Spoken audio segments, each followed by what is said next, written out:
Let's see. The bad boys. You're chasing after the gangsters. You're chasing after the goons. You're chasing after the SoundCloud rappers. You're chasing after them. You're chasing after the dealers. You're chasing after the scammers. This is what you're chasing after. You're not chasing them. You don't see any value in them. You see value in them. You see value in them later in life when they're in their 30s. You know why you see value in them in their 30s?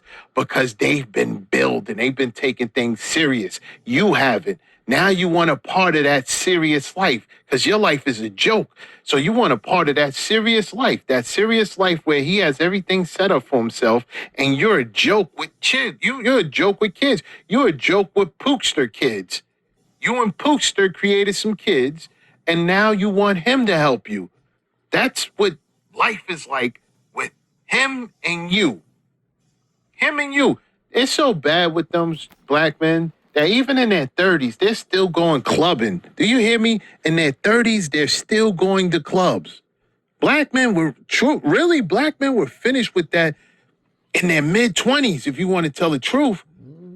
Black men were really finished with that in their mid-20s, 25, 26. They were finished. Keisha's still going to clubs. Let me tell you how bad is it. Right? You know, black women are paying. If you notice these flyers for these clubs anymore, you notice that there's no more of women are in but free before 12. Remember that you saw a lot of those women are in free before 12 and all that? You don't see a lot of those anymore. You know why? When they start when a shift change, a huge massive shift change, when they started seeing more black women coming to these clubs than black males, even the black males, right?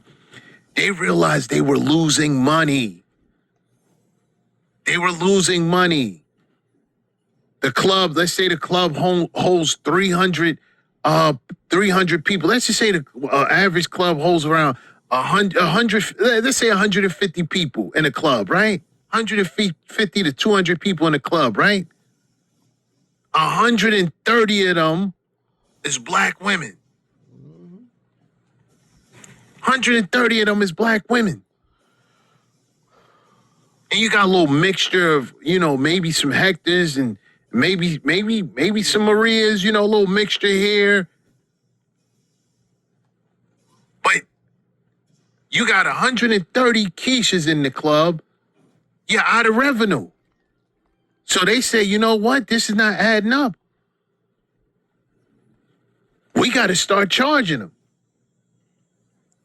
And y'all still going to the clubs. Old as y'all are. Looking washed, trying to compete with Keisha's in their 20s. In their early 20s. And Keisha in her early 20s is in there as a loser too because she's not taking life serious. She's going to end up like you. Y'all look at each other and see each other. Whether it's the present or past, you see each other. Let's go.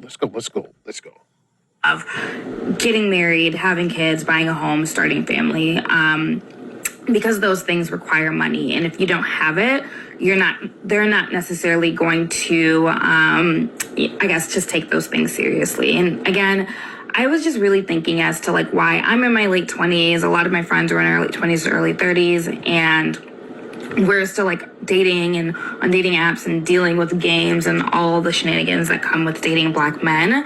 But then when I look at the Jennys, the Tiffany's, and the whatevers of the world, a lot of them who I have worked with or work with, Yeah, you should have noticed that they were willing to build with their men, and they actually look at their men as leaders, and they're actually conducive to a situation.